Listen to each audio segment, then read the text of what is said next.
Hi everyone, my name is Charlie and today I will be doing the Stranger Things book tag.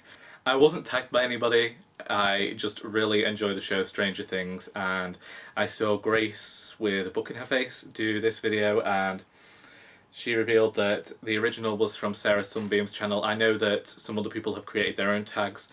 I will be doing the one created by Sarah Sunbeam's because it's the one that interested me more.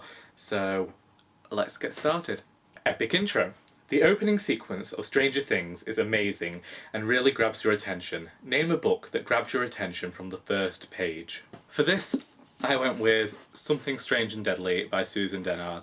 I'd been following Susan Dennard's career from before she had the book published, from when she was still on Let the Words Flow with Sarah J Maas and Kat Zhang and all those other writers, Savannah Foley, and I was deeply interested in this book because it mentions spirits and the undead, and that's kind of a subject that I don't know why, but it's one of those subjects that I quite enjoy reading about, and this one pulled me in from the first page. Like, every single one of the Something Strange and Deadly books I read in one sitting. Like, they would come in the post, I'd sit down and I'd read it because I just enjoyed the series so much. The character voice is just spot on, and Eleanor Fitt is just a great character. The first line in the book is "Dead. A woman screamed, it's the dead."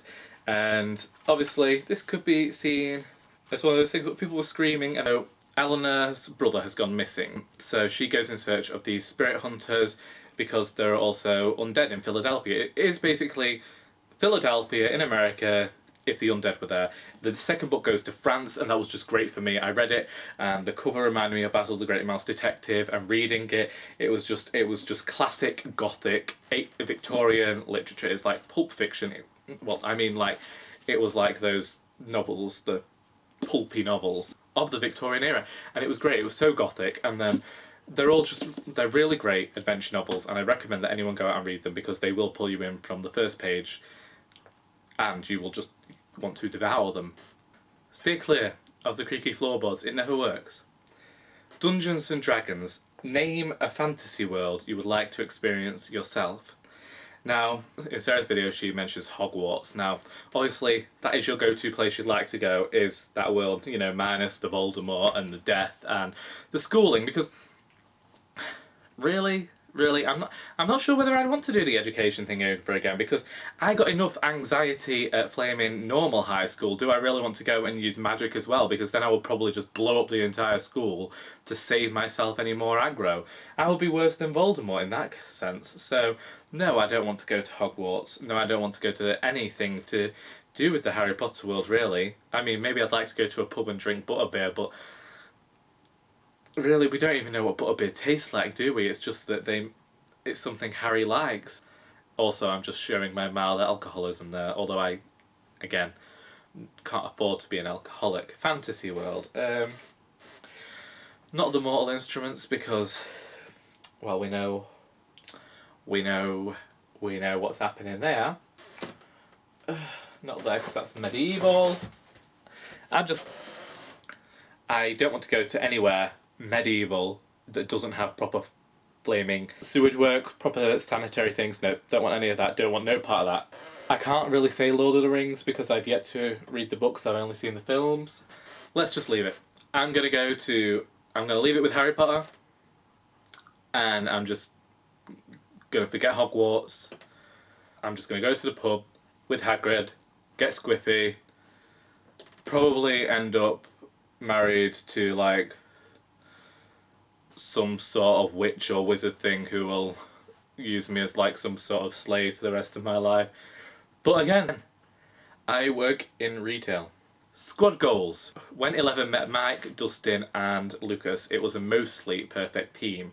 Name your favourite bookish group of friends. Friends. Now, again, I don't have a lot of friends myself, so I only have books to go to for this. For this one, I went with the rabbi and the cat and the rabbi's daughter in The Rabbi's Cat by Johann Sfar. Really, it's the dynamic between the rabbi and the cat. It is hilarious. They are basically the straight man and the funny man in comedy. There is classic comedy in here, but they also talk about philosophy. They talk about religion. It's, if you wanted like a story to talk about the Jewish faith, this would probably be a very good place to start. Maybe, I don't know. It talks about some of the, not necessarily mistakes within religion, but it takes the ideas within religion and it questions them.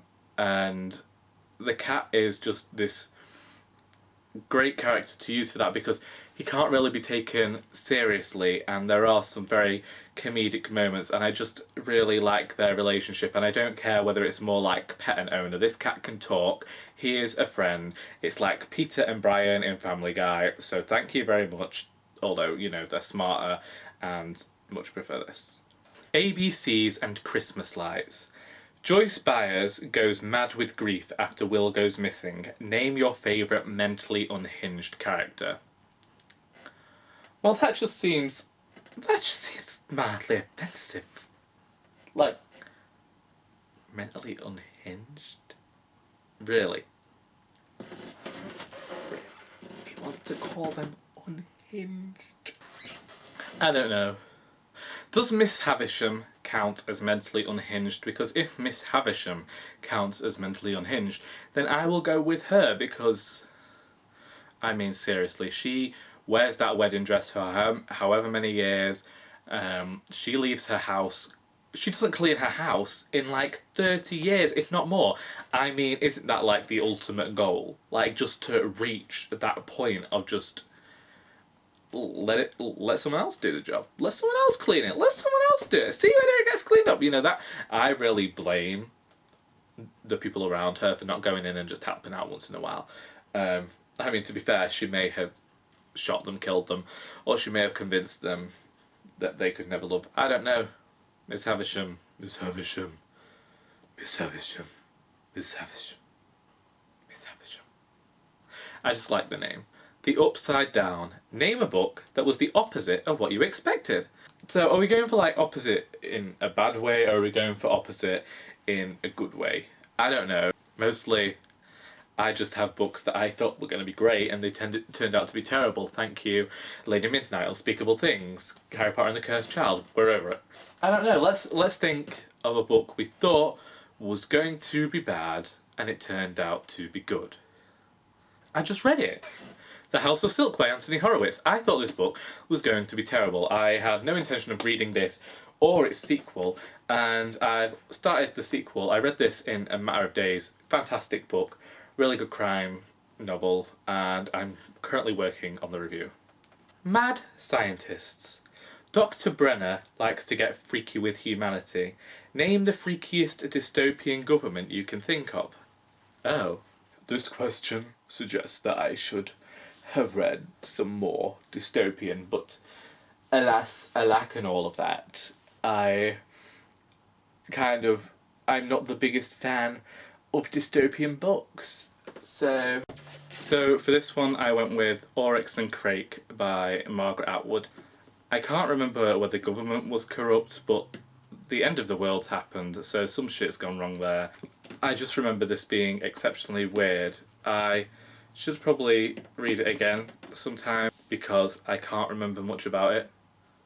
Maybe this isn't the best one to go with. I'm just going to stick with Oryx and Crake by Margaret Atwood. I can't remember what the government was like, but obviously something bad had to have happened, and I'm pretty sure there was something going on with like selling sex and like exploiting people, and if you're exploiting people and doing terrible shit, then you're a bit corrupt, aren't you? Maybe. I don't know. Are we? I don't know. Maybe. Oh. This book could be used as a manifesto. Demogorgon. Name a scary, bookish creature that you would not want to come through your walls. It's very easy to come through any of these walls because they're all in dire need of replastering. There's a giant crack down one, holes falling out of them. So I wouldn't worry about any sort of creature coming through them because Lord knows that they're going to fall down themselves anyway quite soon. I suppose if I had to pick any, I would return to the old faithful, Dementors. Because those fuckers are fuckity. Those fuckers are fuckers, basically. Those fuckers. I mean, they will suck the soul out of you through your mouth. And that ain't something that I ever want to happen. Ever. I'm sorry. Quite attached to my soul. I don't think I'm that bad of a person. But they're just fuckers. So, Dementors, really, if they came through my walls, well, I'd probably be dead anyway, because, you know, they're going to do something bad to me, and there's no way I'm getting out of this ass. Dementors. Bastards. There are a lot of them. I'm quite aware my accent may have changed mid-voice, but just entertain me here. Cliffhanger ending.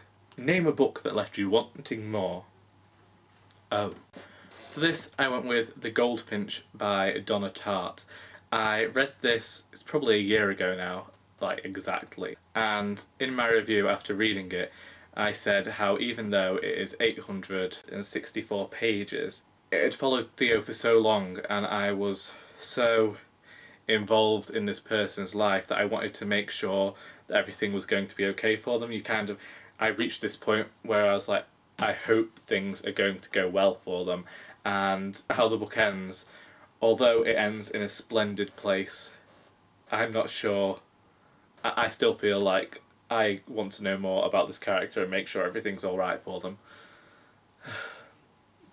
It's a shame that I never got their, their passport number or anything, because I could have probably located them now. I mean, the way the world works at the moment, we could probably find a fictional character before we could find normality.